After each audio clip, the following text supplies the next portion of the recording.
Welcome back to the Daily Sip. You know, spring is going to be here, guess when? Day after tomorrow. First day of spring already, which means the start of allergy season is already here for us.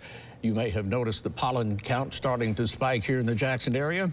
Well, joining us via Zoom is Stacia Woodcock. Stacia is a pharmacy editor at GoodRx. And Stacia, thank you for being here with us today. Thank you so much for having me. Let me ask you 2 or 3 questions here. So many things have similar symptoms. You know, how do you know if you've got a cold or if you're coming down with COVID or if it's allergies? That's a really great question, and it's not always easy to tell.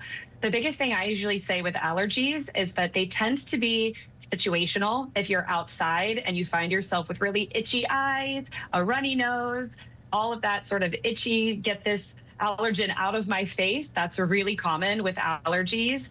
With COVID or colds, you're much more likely to have a headache, a fever, a sore throat, full body symptoms. And also pay attention to who you're around. If you've been around someone who's sick and then you get symptoms, that's going to be more likely to be a cold or COVID or something that you've gotten from someone else, versus if you get symptoms after being outside when the pollen count is high, that's much more likely to be allergy related. I guess one of the big things to look for is temperature, fever.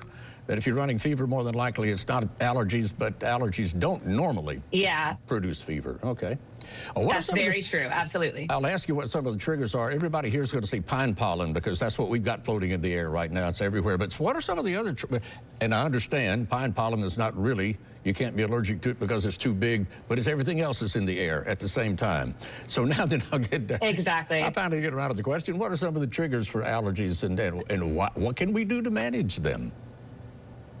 So this time of year, pollen is a really big trigger. Everything's in bloom. So everything from the plants that are blooming can trigger allergy symptoms, whereas in the fall is where you're more likely to get mold and things like that. But then you also have to remember that there's pet dander and dust. And this is spring cleaning time. So if everyone's opening up their windows and cleaning and stirring up dust inside the house, that can also be an allergy trigger for people. So pay attention to what triggers you when you're cleaning. It's a good idea to tie something around your face when you're outside. Wear a hat and sunglasses. And when you come inside, remove everything that you have on and wash your hands. Wash your face. That's a really easy way to get rid of any allergens that are on your skin, to avoid rubbing your eyes or wiping your nose and getting them introduced into your system and triggering a reaction. Stacia, when's a good time to start taking medication for allergies? Is it after you get symptoms, or is it to know that the stuff's in the air and go ahead and start, or what's the best thing to do? So if you're a seasonal allergy sufferer and you know that around this time of year you're going to have symptoms, you want to start about 2 weeks before the pollen counts start to rise. That'll really give you a chance to get medication into your system so that you're prepared in advance. But that doesn't mean you can't still start taking allergy medications after your symptoms start. They'll still be effective. It just sort of depends what you're allergic to. Seasonal, like infrequent allergies that are only occasional are better off with an oral antihistamine, and you can sort of take those situationally when you need them. But for ongoing seasonal allergies, you're better off to use a nasal steroid. That's surprising to a lot of people. The nasal steroids like Rhinocort, Nasonex, Flonase, they're all available over the counter now, or most of them are. If you start using those 2 weeks before allergy season, they've been shown to be the most effective treatment to prevent those symptoms. Stacia, speaking of over-the-counter or prescription, can you really combat allergies totally and successfully with just over-the-counter, or sometimes is a trip to the doctor necessary?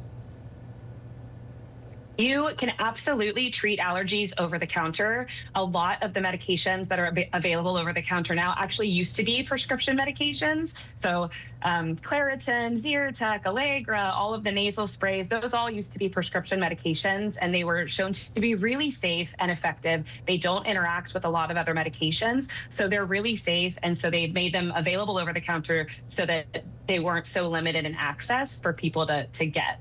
But I would advise checking with the pharmacist if you're taking other medications, just to make sure there's not one that's going to be more effective for you than another. Oh, yeah. Well, while we're on the subject of prescriptions, you're with GoodRx. I want to give you a chance to talk about your product here a little bit, because I've used it and saved money on it. Tell us some ways to save on prescriptions as well as over-the-counter allergy medications. Absolutely. I mean, one of our passions at GoodRx is increasing access to medications for everybody. We know that the cost of healthcare can be really limiting for people. And fun fact, you can actually use GoodRx to save on over-the-counter medications as well as prescription medications. I did not know You just that. need to get a I know. If you get a prescription from your healthcare provider, the pharmacy can actually fill an over-the-counter medication using a discount coupon like GoodRx and help you save money. And that's a big deal because a lot of the over-the-counter allergy products are kind of expensive. And so knowing ways to save make a difference. I always recommend going for the store brand or generic products. They're going to be just as effective and save you some money. You can also typically use your FSA account to pay for allergy medications as well. But my best secret tip that people don't know is if you just ask for a prescription, you can fill an over-the-counter product, use a GoodRx discount or another discount that's available to you, and have significant savings to be able to get the medications you need at a more accessible price.